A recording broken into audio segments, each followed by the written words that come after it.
Assalamualaikum warahmatullahi wabarakatuh.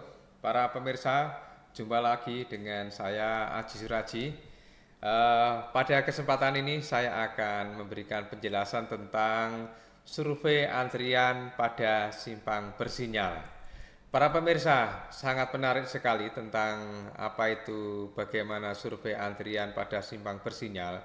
Perlu diketahui bahwa di dalam desain simpang itu antrian dan tundaan itu menjadi satu parameter penting untuk menjadi variabel di dalam pertimbangan desain simpang itu sendiri. Oleh karena itu, bagaimana survei tentang antrian, panjangnya berapa, bagaimana cara survei itu akan dijelaskan di dalam video ini.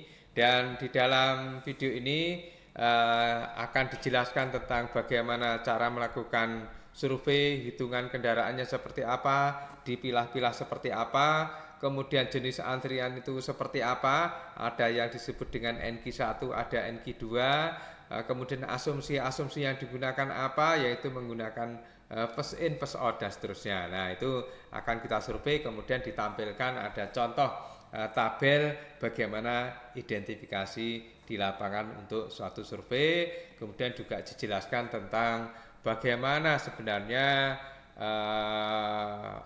satu pandangan tentang panjang antrian itu bagaimana, satuannya bagaimana, mengukurnya seperti apa. Ini sangat menarik para pemirsa, jadi nanti akan ada paparannya, kemudian dilanjutkan dengan tayangan video yang diambil dalam satu drone sehingga bisa dilihat dengan keempat kaki simpang secara bersama-sama, sehingga kalau kita mau lihat antriannya seperti apa, kita terlihat jelas di mana siklusnya. Para pemirsa, simak tayangan penjelasan berikut ini. Semoga bermanfaat.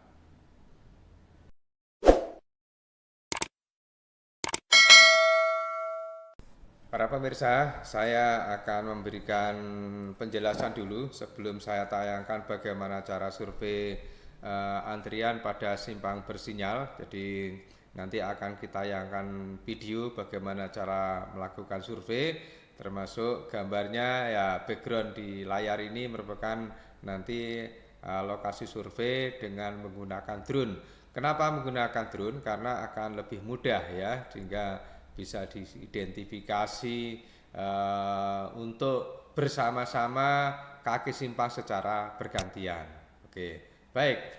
Jadi saya ingin menekankan sekali lagi tentang antrian, walaupun sebelumnya sudah pernah ada semacam penjelasan dari saya tentang antrian yang lebih ditekankan kepada bagaimana analisis dari PKJI 2023. Namun demikian, pada kali ini saya akan memberikan bagaimana sharing tentang survei antrian di lapangan. Jadi, survei panjang antrian itu dilakukan dengan menghitung banyaknya kendaraan yang berhenti atau tertahan saat waktu hijau pada simpang bersinyal. Jadi, ketika awal waktu hijau itu baru dilihat. Ya, jadi tertahannya tentunya saat merah, tetapi di awal waktu hijau itu yang kita lihat ya, tertahannya di waktu merah, kemudian melihatnya pas di awal hijau atau akhir merah lah, sama ya.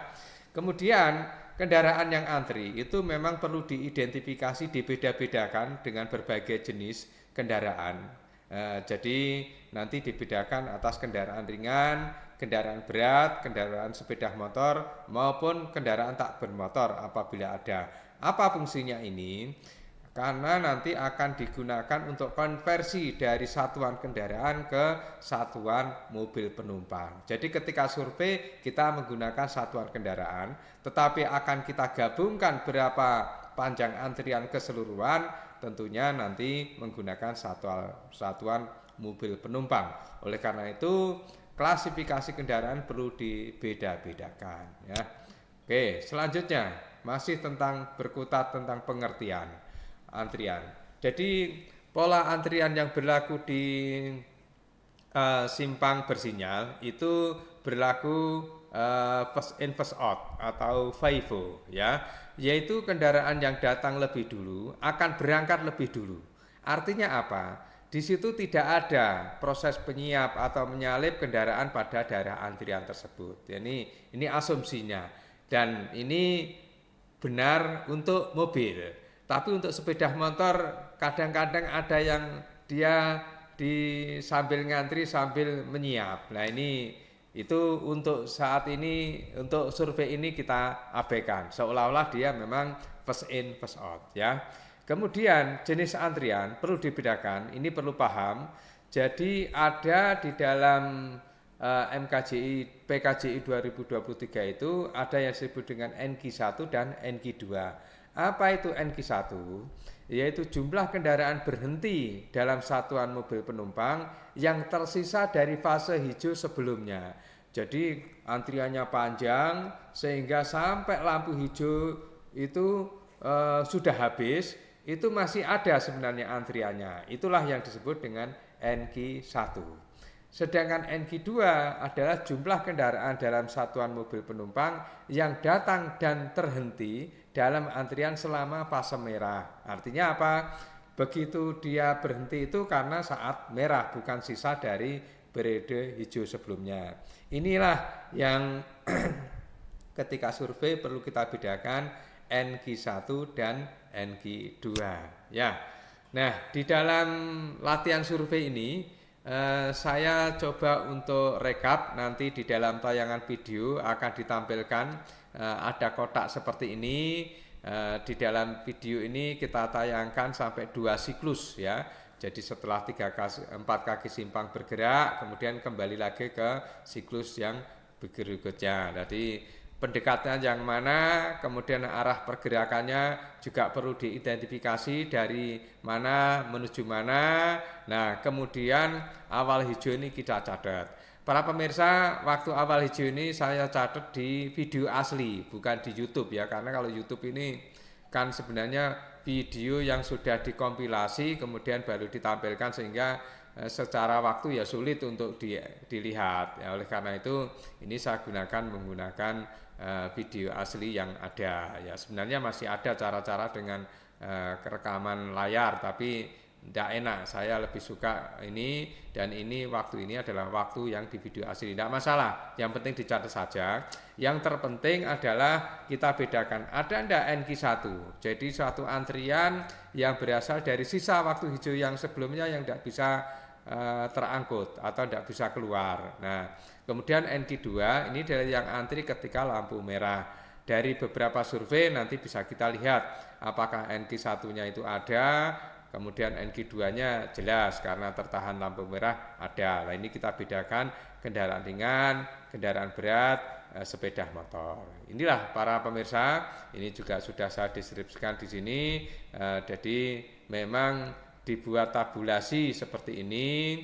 Jadi antrian disurvei setiap pendekat dengan melakukan identifikasi fasenya bagaimana atau pendekat, arahnya kemana, awal-awal hijau, kemudian dibuat tabulasi atau matrik jenis kendaraan dan jenis antriannya NQ1 apa NQ2 ya.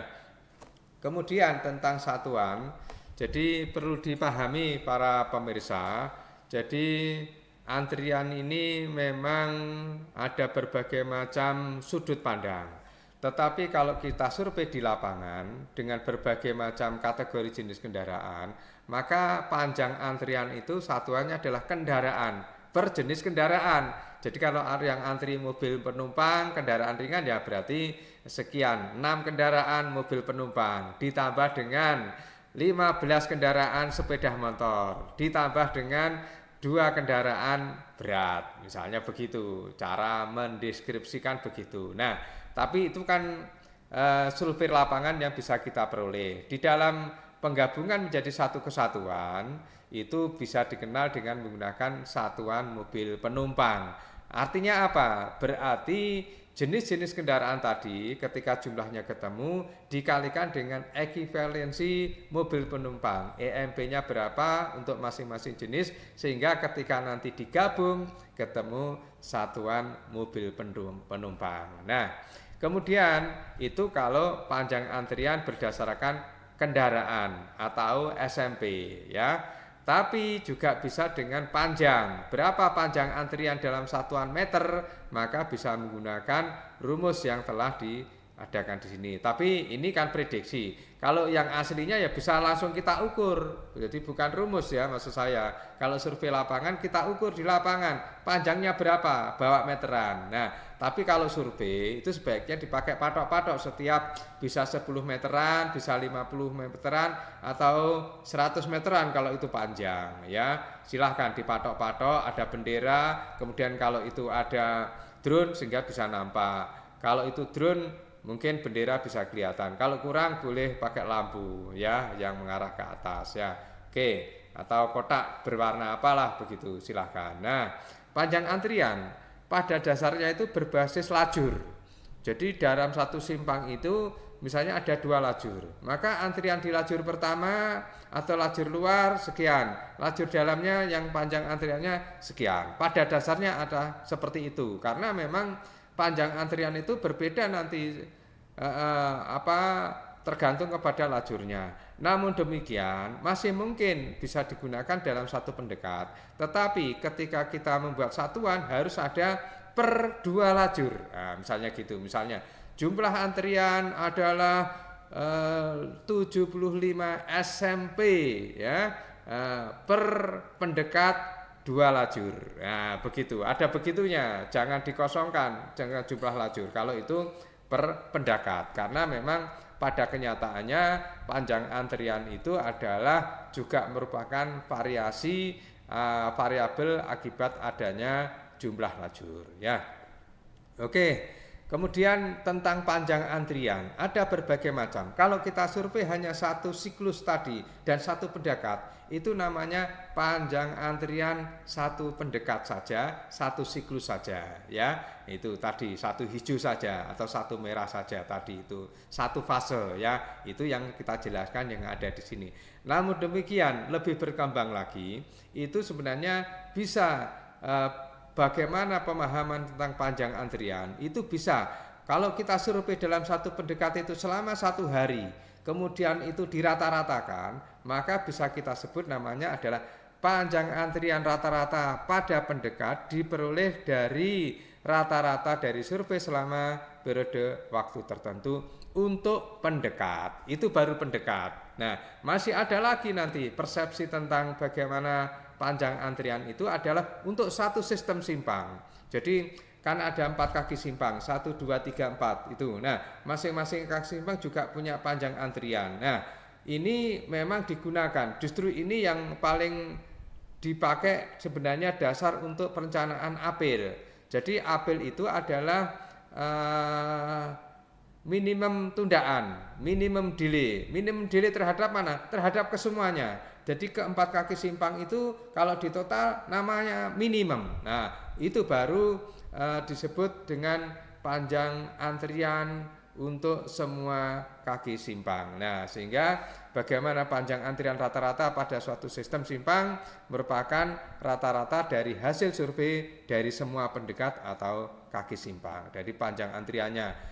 Misalnya begini, kita ingin coba lihat suatu survei desain simpang yang lalu lintasnya rame saja itu yang kita alirkan. Kemudian yang sepi sehari tidak kita buka. Nah, itu kan panjang akhirnya. Nah, itu akhirnya.